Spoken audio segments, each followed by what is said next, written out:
This video initiated by Thakur Vidya Mandir Global School Kaithi Shankarpur Lalganj Azamgarh Uttar Pradesh. I am Harikesh Singh, your Hindi teacher.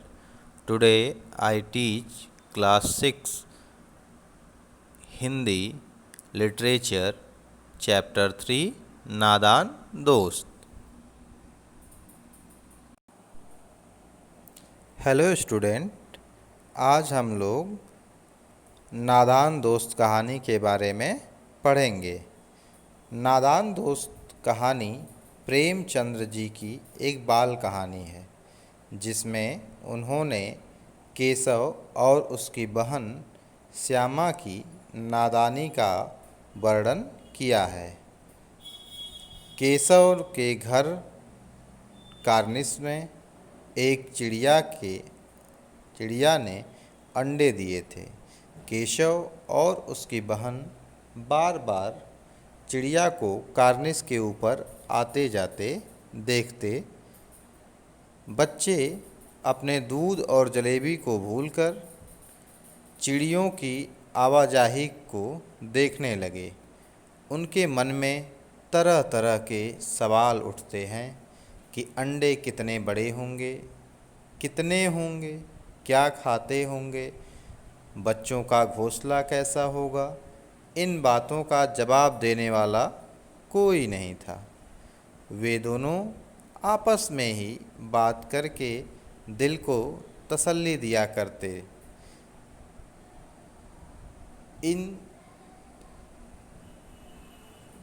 इस तरह 3-4 दिन गुजर गए। वे अंडों को देखने के लिए अधीर हो उठते थे। उन्होंने अनुमान लगा लिया था कि अब बच्चे बाहर निकल आए होंगे। अब बच्चों के चारे का सवाल उनके सामने आ खड़ा हुआ।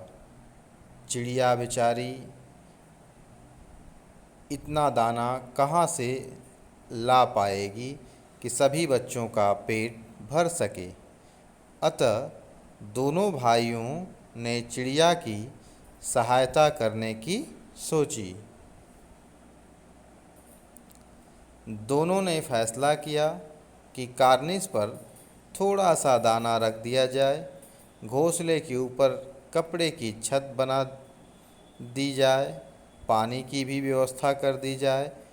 केशव ने कूड़ा फेंकने वाली टोकरी को घोंसले के आड़ के लिए बना दिया।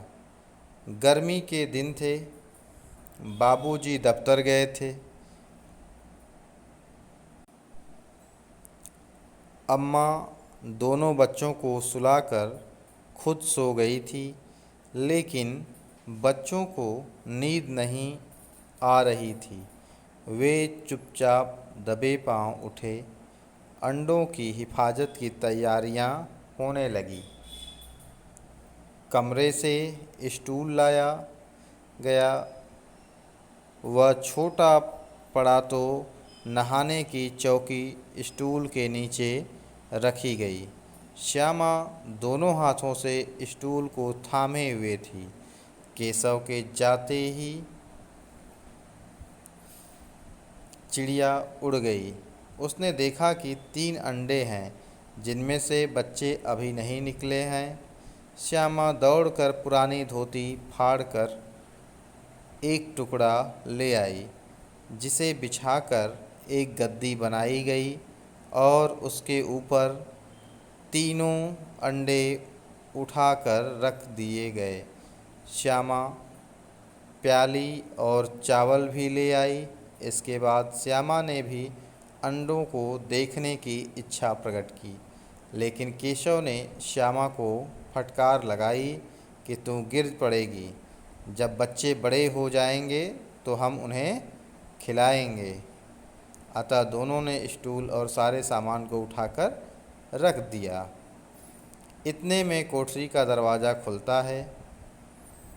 माँ ने धूप से आँखों को बचाते हुए दोनों को डांट डपट कर कमरे में सुलाने के लिए ले गई। अब बच्चों को नींद आ गई। 4 बजे अचानक श्यामा की नींद खुल गई। वह दौड़ती हुई कार्निस के पास आ गई। वहाँ पर वह अंडों को जमीन पर पड़े हुए देखती है। दौड़कर वह केशव को बुलाती है। केशव पानी की प्याली अंडों को जमीन पर फूटा हुआ देखता है। तभी वहाँ अम्मा आ जाती हैं। वह दोनों को डांटती हैं तो श्यामा बताने लगती है कि केशव भैया ने अंडों के नीचे गद्दी बिछाई थी। तो माँ कहती है कि तुम लोग इतना भी नहीं जानते हो कि अंडों को छूने से वे गंदे हो जाते हैं। फिर चिड़िया उन्हें नहीं सेती है। केशव को कई दिनों तक अपनी गलती का एहसास रहा। वह अंडों की हिफाजत में उनका सत्यानाश कर डाला। वह उन्हें याद करके कभी कभी रो पड़ता। दोनों चिड़िया फिर वहाँ कभी नहीं दिखाई पड़ी। इस कहानी से हमें यह समझना चाहिए कि हमें बिना सोचे समझे किसी काम को नहीं करना चाहिए। इस तरह से यह पाठ समाप्त होता है। आप इस पाठ को पुनः दोहराएंगे। तब तक के लिए धन्यवाद।